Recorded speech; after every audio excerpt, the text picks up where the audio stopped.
How much time do you spend looking at your book's item page on Amazon and worrying about the category ranking? Do you even spend a quarter of that time looking at your book on other platforms? Do you even know if they have and display a ranking or how it even works? Have you ever browsed, shopped, purchased, or read an ebook on any other platform? What is their customer experience like? Stephen King said that if you want to be a writer, you need to read a lot. I would argue that if you want to be a wide author, you have to understand wide platforms a lot. Welcome to the Stark Reflections on Writing and Publishing podcast. There has never been a better time for writers. More information, options, and opportunities are available to you, but navigating these requires insight. Join Mark Leslie Lefebvre as he draws upon more than a quarter century of experience as a writer, a bookseller, and a trusted book industry consultant to explore and reflect on the writing and publishing landscape to help you make informed choices on your writer journey.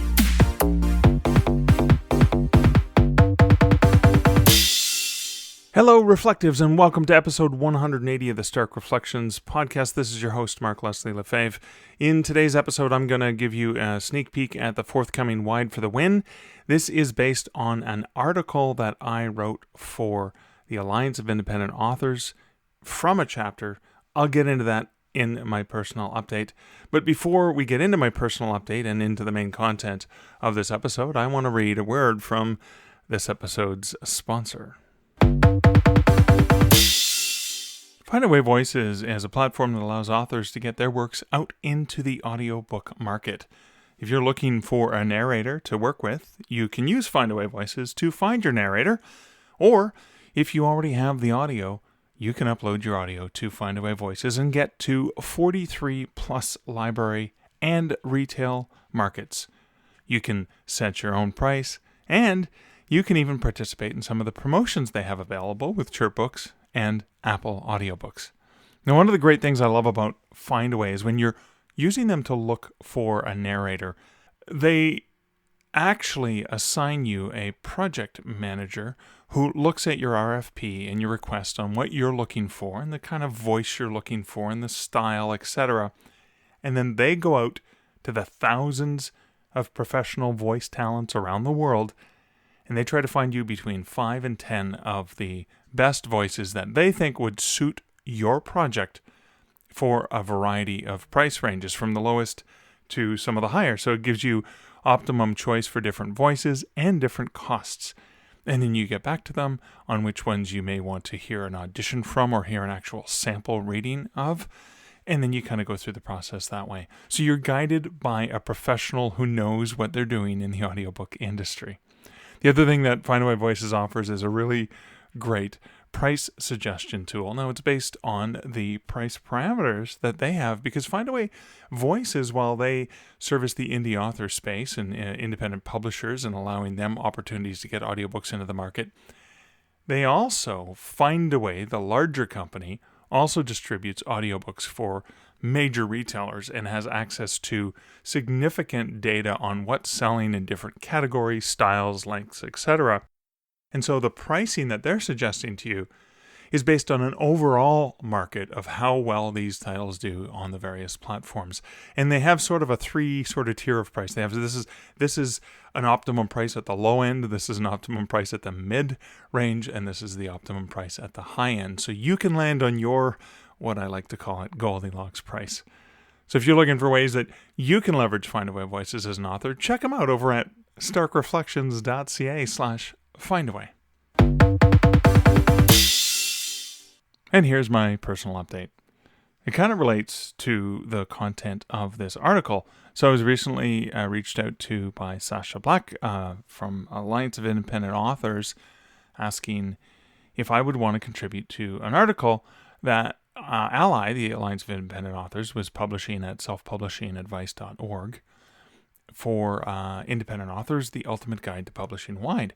And Orna Ross had put together a beautiful, brilliant article already, and they were looking for specifically what I would recommend from authors at different stages in their careers for publishing wide, like beginning authors, authors returning to Wide, authors who went from Kindle Direct Publishing Select or Kindle Unlimited to publishing Wide.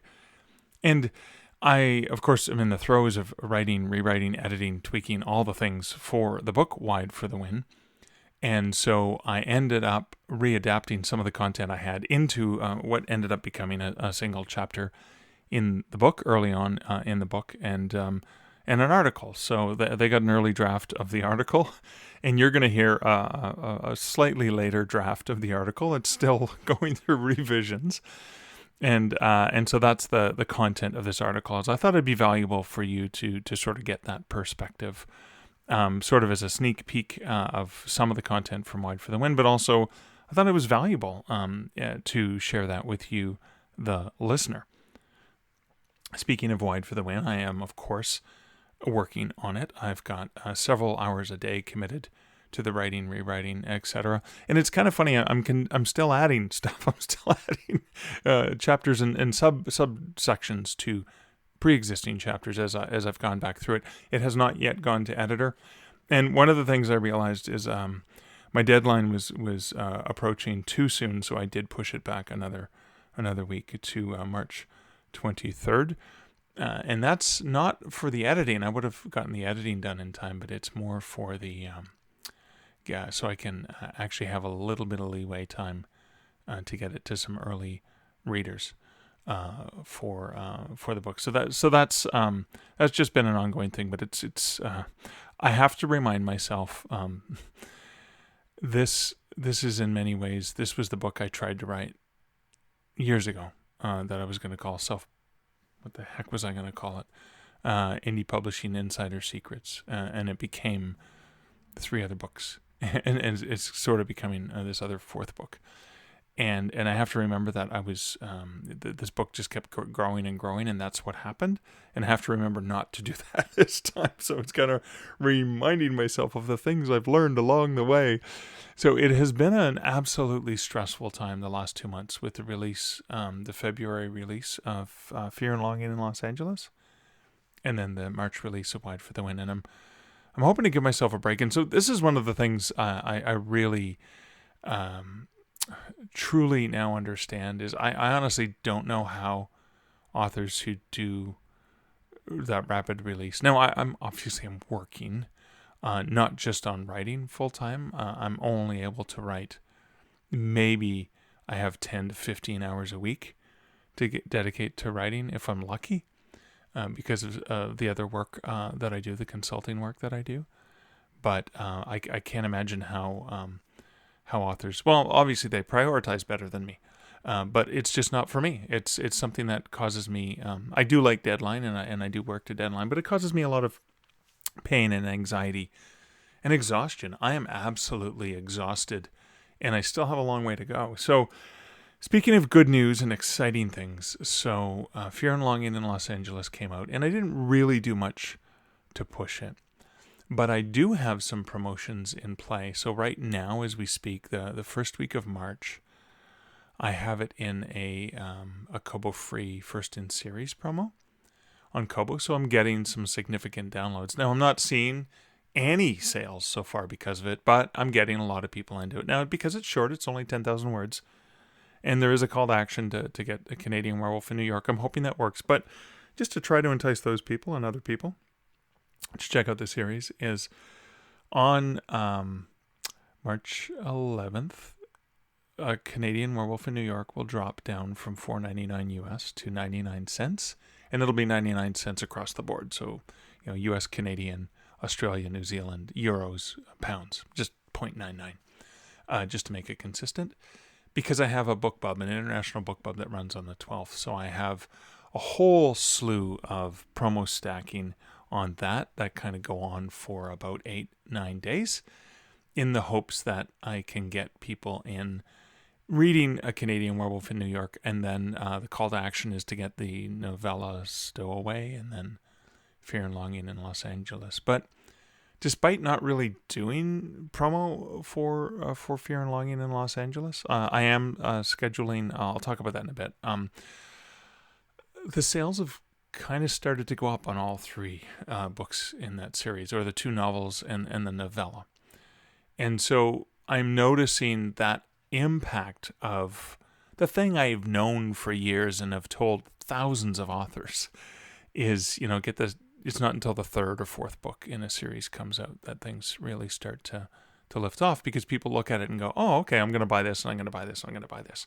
So I'm seeing that impact. Specifically, I'm mostly seeing it on Amazon, but I'm also seeing some lift on Apple Nook. And I did see a little bit on Kobo. Right now on Kobo, we're only, 4 days in, and I've seen nothing but free giveaways. But that's par for the course. There's a lot of freegans on that platform who are never going to buy anything ever. And that's fine. You just deal with them. There's lots of freegans on all the platforms. But anyway, so that's going on. And then in terms of promotion, I was talking with my friend Julie Strauss, and we're going to be doing a Beers with Mark. I occasionally do like a live beer drinking session that I broadcast to YouTube and Facebook, and sometimes I've brought in special guests. Sometimes it's even been scotch or not necessarily beers. It was drinks with Mark. But anyways, Julie and I are going to do that because Fear and Longing in Los Angeles has a scene that takes place in a brewery that is based on a real brewery in Orange County in California, near where Julie lives, that she's been to. She adapted a fictional brewery into her novel, Prosecco Heart, which is a contemporary women's humor romance novel I love. And she calls it It's Phantom Carriage Brewing is the real place. And I asked her to go check it out because it's supposed to be haunted. And I was like, hey, check it out. I'd love to go. When Liz and I come in to visit you and Joe, we can go check it out. And Julie went to see it, and she was like, wow, this is like a horror-themed place, and it was just not her cup of tea. She likes the beer, she likes the food, does not like the horror. So she kind of mocked it a little bit in Skull Crusher Brewery, which she made up. And she has this really hilarious scene with Tabitha, her main character in the novel, that takes place there. And so I thought it would be a fun nod to Julie to include a scene where Michael goes into the same brewery, Skull Crusher Brewery, and actually sees Tabitha having this goofy scene. He kind of overhears and sees a little bit from the exact same chapter. So thought it'd be fun for the two of us to just have a beer together. She's going to have a beer from Phantom Carriage. I'm going to have a different beer.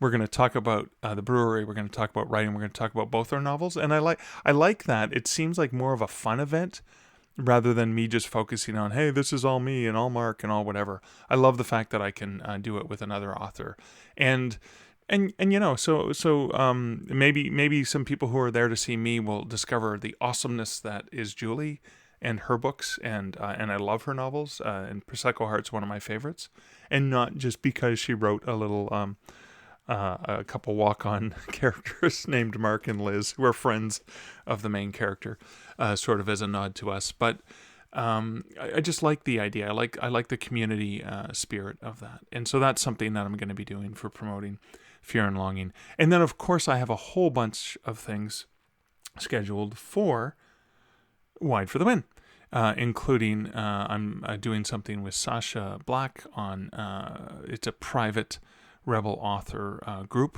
that she has on Facebook, and I'll be doing that on March 17th.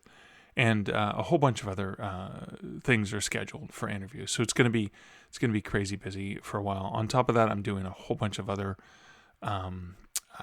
talks and workshops for different writer groups and libraries and things like that. And honestly, I'm feeling really overwhelmed in terms of all the things on my plate, and my head's spinning a little bit. I'm kind of like looking forward to taking a little bit of a break, but I did that to myself, and that happens. I do things like that to myself all the time. But in any case, that's just the introduction. Without further ado, why don't we get right into this content, which is tips for authors at different stages for understanding wide.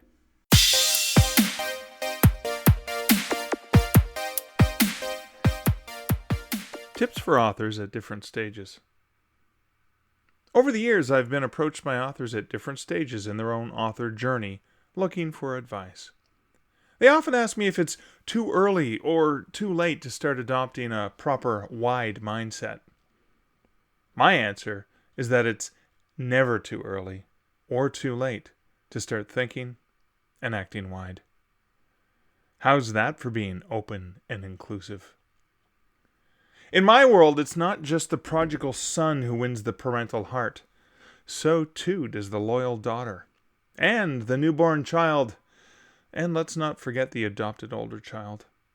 A parent's love isn't finite. Love itself isn't finite. The same goes for a reader's love for consuming more and more books. We live in a world where no single writer will ever be able to produce enough material for their most passionate readers. A world where those readers aren't all in the US and UK. A world where digital and ebook publishing is still at the very beginning of a long journey into digital reading. This is based on industry stats that show most book lovers have yet to adopt ebooks into their reading diet. So, it's good for authors to remember that there are more readers in heaven and earth than are found along the shores of the world's longest river. And on the shorelines of those other rivers, streams, lakes, and bodies of water sit readers, eager to soak in your words, stories, and unique insights. Your specific introduction to Wide is likely more complicated than the 4 segments outlined below. And while I'm sure you can find helpful ideas and perspectives within each of them, regardless of where you sit, you might be approaching Wide from one of these 4 areas. At the start of your indie writer journey, coming out of a tour of duty in KDP Select, returning to Wide, and you've been wide and you're not selling. At the start of your indie writer journey, common advice for beginning writers is to start with Amazon because there's so much to learn. The idea of having to try to understand 5 of the main retail platforms, not to mention dozens of other retailer, library, and subscription models of digital reading, can be overwhelming. From a logistical and perhaps even business standpoint, this makes sense. Amazon is, after all, the world's largest bookstore. Why not start with the largest body of water that contains perhaps the biggest number of fish? But that approach might not be the best for properly adopting a wide mindset. Because if you first focus on Amazon, learning all there is to know about that platform, your mindset and your approach is going to be obfuscated with their preferences, with how things work on that platform. And all of your understanding of the other platforms will be tainted with the scent or echoes of Amazon. Even if you are starting off on Amazon because it's the biggest pawn, but aren't clicking the KDP Select checkbox that will put you into a 90-day tour of duty with Amazon Kindle, it's good to be aware that you are coloring your perspective in a Kindle-centric way. It might make sense to consider one of 2 approaches.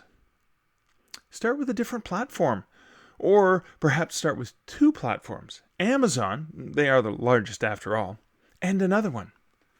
Let's take the example of launching on a non-Amazon platform first.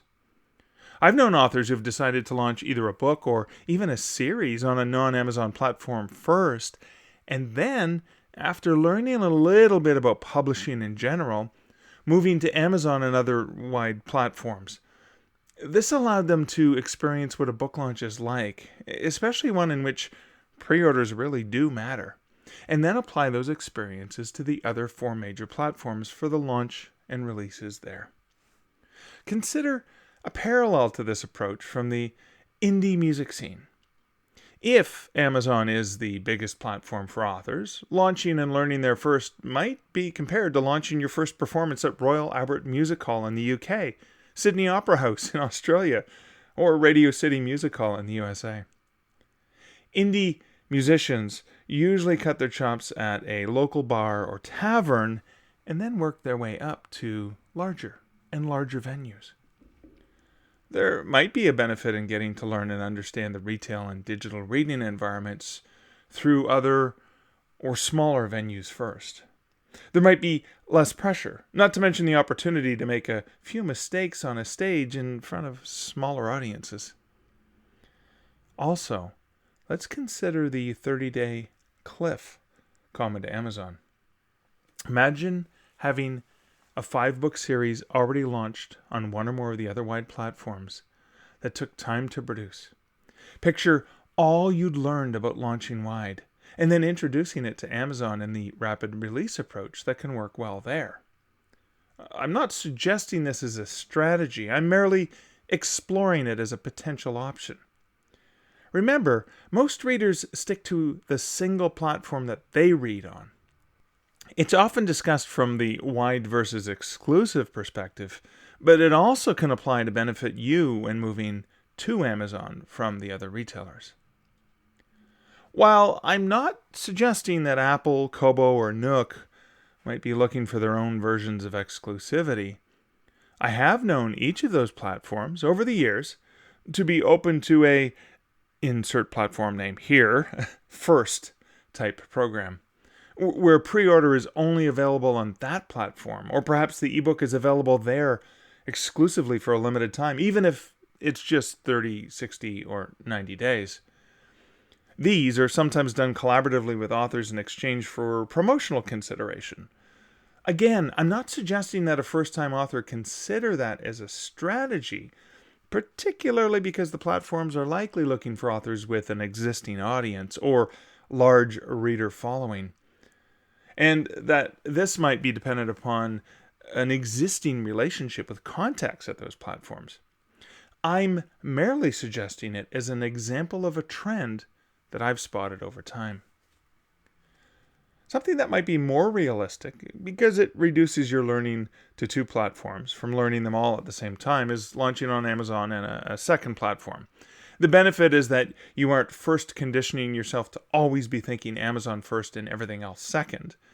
Like growing up 2 languages in the familial home, you're likely more adept at speaking and even thinking in both languages, rather than first learning one, then having to uncomfortably shift your thoughts and relearn a second language, while having to force yourself to unlearn the rules of the first language.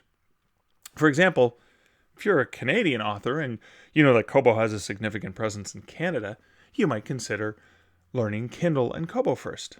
Then, once you're comfortable, introducing yourself to the other platforms is done in a way where your mind is already open from the beginning. When setting up your book, let's say you're using Kindle Direct Publishing and Kobo Writing Life. Try to do so on both platforms simultaneously, in either 2 windows, browsers, or tabs, while toggling back and forth. Pay attention to the differences between the 2 platforms, the required fields, the optional fields, the steps. How do they differ in terms of how on one you can use a WYSIWYG editor for entering your synopsis, while the other requires entering basic HTML code to get specific formatting? Consider the way one of them allows entering keywords while the other has no such field. How one allows for global territorial pricing in New Zealand while the other doesn't. The manner one provides the ability to set different euro prices by country, while the other has a single universal EUR price for the entire continent. How one has a cap on 70% at $9.99 US, while the other offers 70% for any book price $2.99 USD or higher. The scheduling of price changes and promotions in advance that one platform offers, while the other only allows those changes to be done live. Those, of course, are just in the setup of your titles. You will in parallel learn much more about each platform. You'll learn the different customer bases, the countries where each retailer is prominent, the fact that one is driven by automated algorithms, whereas the other relies more heavily on manual human curation. Instead of assuming all things Amazon, you grow up learning that there are plenty of differences and perspectives. Hopefully, you'll also learn something that I'm continually shocked that most long-term indie authors still don't properly understand. The fact that the contract with all major retailers include a clause that your retail pricing has to be the same on every single retail platform. Basically, you can't have a lower price anywhere else. The common mistake most authors make is they're aware of this clause on KDP, and Amazon is the most aggressive when it comes to enforcing this price matching. But most of these authors haven't a clue that all retailers have this same clause. Coming out of a tour of duty in KDP Select. Some people think that I'm being cheeky when I refer to the 90-day cycle of exclusivity in KDP Select as a tour of duty, but I'm not. The term tour of duty is derived from when a military person commits 24 hours a day, 7 days a week, on active duty to serving in combat or hostile environment. When you're exclusive to Kindle, you're committing to a dedicated service. You're serving Amazon's ebook platform and its customers, and you are sacrificing other things in order to do so. You're giving up freedom to publish ebooks on other platforms, giving up all customers from all other ebook platforms, and giving up on the ability to offer library sales. I won't even get into the parallels to shell shock and PTSD that I regularly see sketched on the faces of authors leaving a KDP Select tour of duty. Let's suffice it to say that, with very few exceptions, and this would mostly be authors who are already independently wealthy or perhaps already have multiple income streams. When authors leave exclusivity, it's often with some sort of emotional scars, anxiety, even bruised egos, or perhaps the feeling of being rejected, betrayed, or let down by something they gave a good part of themselves to. Also, they are returning to a world that is quite different from the hostile and cutthroat pay-to-play conditions they've become accustomed and conditioned to. So in many ways, it's not easy to integrate into the environments of the broader global e-reading communities, and it might even be harder for you than for a beginning author. Because, as I mentioned in the At the Start of Your Indie Author Journey section, your perspective has become tainted significantly in favor of Amazon. Take keywords, for example. Amazon's the only platform that truly leverages keywords in a very specific way that is used to game Amazon's retail store algorithms for placement in certain categories and maximizing ranking. The majority of the other retailers don't even have a specific field to manually enter keywords in your metadata. And yet entire businesses have been built upon understanding and leveraging keywords for Amazon. How then would you understand that Apple, Kobo, and Google mine other metadata fields, and even the content of your EPUB file to derive a similar effect to what those 7 fields entered in Kindle Direct Publishing can provide? It's simple. You wouldn't, because you grew up learning Amazon, and only Amazon. I would advise that you start in the same way that authors are advised to start learning about ebook publishing in general. Pick at least one of the wide platforms and spend some time trying to learn and understand it. And not just the publishing side, but the consumer, the reader, the retail experience. How much time do you spend looking at your book's item page on Amazon and worrying about the category ranking? Do you even spend a quarter of that time looking at your book on other platforms? Do you even know if they have and display a ranking or how it even works? Have you ever browsed, shopped, purchased, or read an ebook on any other platform? What is their customer experience like? Stephen King said that if you want to be a writer, you need to read a lot. I would argue that if you want to be a wide author, you have to understand wide platforms a lot. If you begin to see how your book looks, how it shows up, or doesn't, in search results on the other platforms, what internal and third-party promotion tools work best for elevating your sales and ranking and discoverability on those other platforms, you'll begin to properly cultivate your sales there. One thing I can guarantee is that it won't be fast, and it won't be easy. Consider the term cultivate from the horticultural origin of the word. Plants prosper differently under specific conditions that are unique to each. They require careful attention, training, study, and time. Your books and the platforms they grow in are no different. Oh, and one more thing that I think is important for you to be aware of. You might need to recondition or reapproach your existing customer base. If you've been exclusive to Kindle and making good bank on Kindle Unlimited page reads, chances are you've conditioned a good portion of your reader base that your books are free. You might need to ensure they are aware that when you are truly wide, your books will be available to millions of more readers, and also now free to even more people through numerous library programs. Returning to wide. While this realm is similar to one's first introduction to wide, it also comes with its own challenges.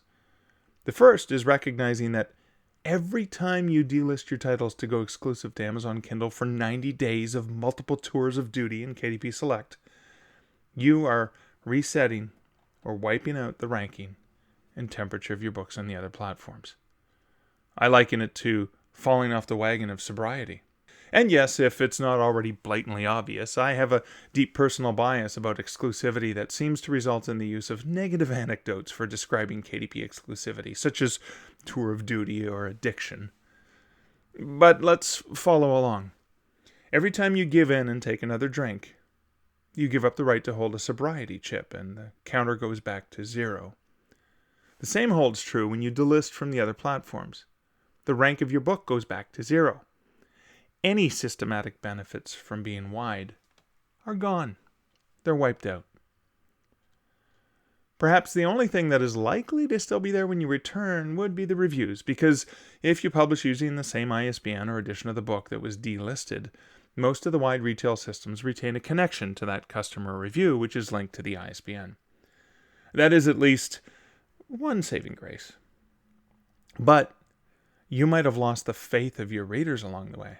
If you were, for example, releasing a series and then disappeared for those promises of the greener pastures of the Kindle Unlimited fields, any readers who might have been avidly following you may have been put off and moved on to other more easily available books and authors on that platform. You may have lost them. You may even have insulted them. You might be able to win them back, but in many cases you're often having to start from scratch with each re-entry.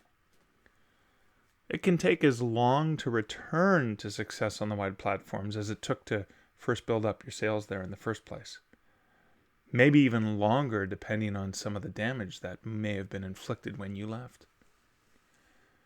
Just be aware that when you play the in again and out again game of Kindle exclusivity versus wide, you're doing yourself no favors on those wide platforms. You might in fact be harming your reputation as a reliable and professional author with any of the people who work for or with those platforms. Think of the spouse whose partner has had an affair and cheated on them numerous times. How likely are they to ever fully trust that person again?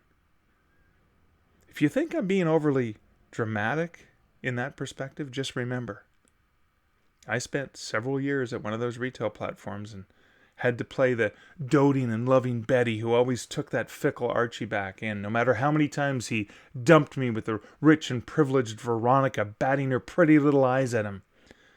I'm sure I'm not the only one feeling the side effects of that blatant rejection.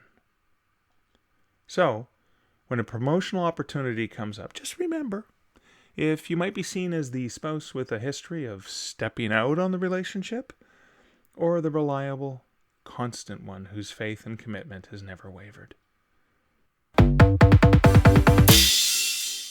You've been wide, and you're not selling. If you haven't already guessed, I like drawing parallels to other life experiences.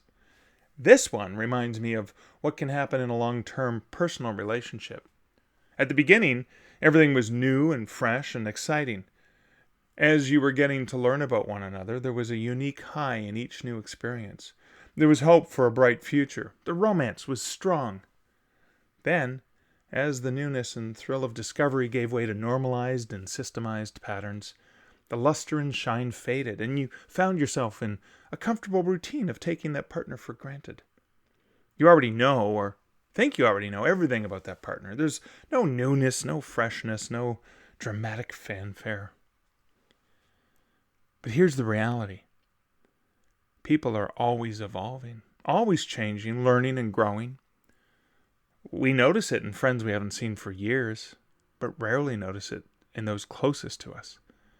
Because the change, the growth, the differences are subtle and are things we don't often consciously perceive. So it's important to pause and step back and take a fresh look at this long-term acquaintance. Give them the respect and attention you would give to a new prospect.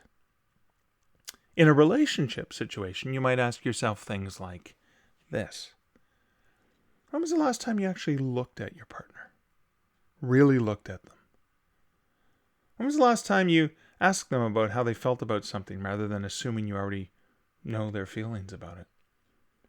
When was the last time you tried to do something new with them or explored new opportunities you could do together?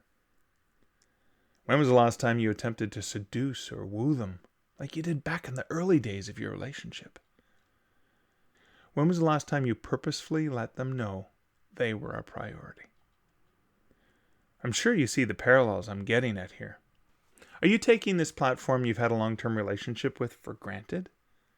When was the last time you bought it flowers or cooked it their favorite meal or spent time crafting something unique by hand because you knew they would appreciate it? When was the last time you prioritized spending quality time together? When was the last time you focused on listening to them, observing them, watching how they performed in their element? Recognized their strengths and unique talents and abilities. Do you even know what those things are? Have they developed or grown new ones? Talk to them. Listen to them. Pay attention to them. Be willing to relearn, reappreciate, and recultivate things with them. Or, if you can't draw your own parallels, here are some ideas. Where are they speaking, sharing, or communicating with authors? And are you actually there and actually attending to what they say? Is there an opportunity to network, connect, and interact with them in any way? Relationships are far more critical on most of the wide platforms than they are on Amazon's algorithm-centric platform. What other authors have had success on the same platform?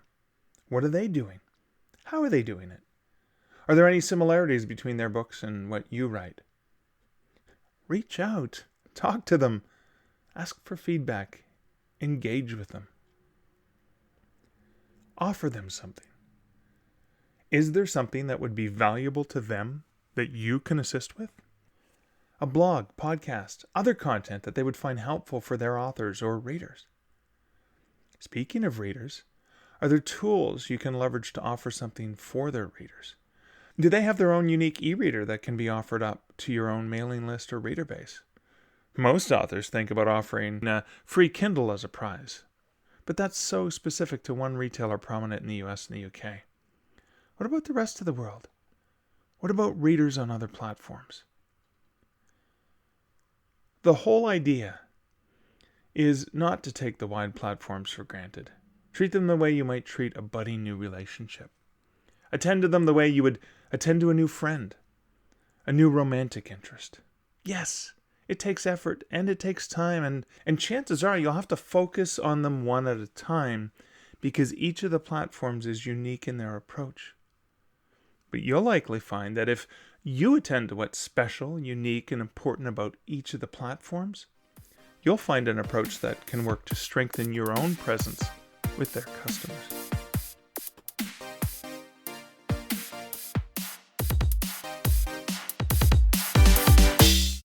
Well, that's it for episode 180 of the Stark Reflections podcast. Thank you so much for listening. I hope you enjoyed this little bit of a sneak peek at Wide for the Win.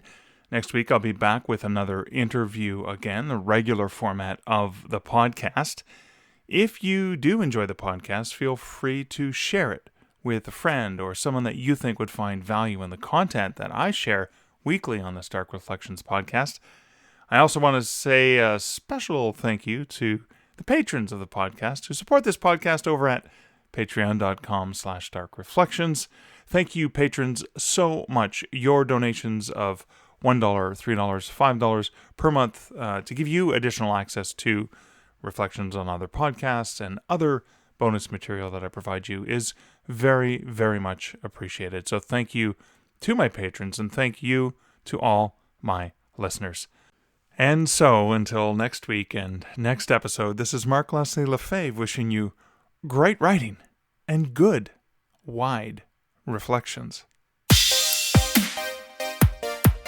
Thank you for listening to the Stark Reflections podcast. You can find show notes for each episode at starkreflections.ca.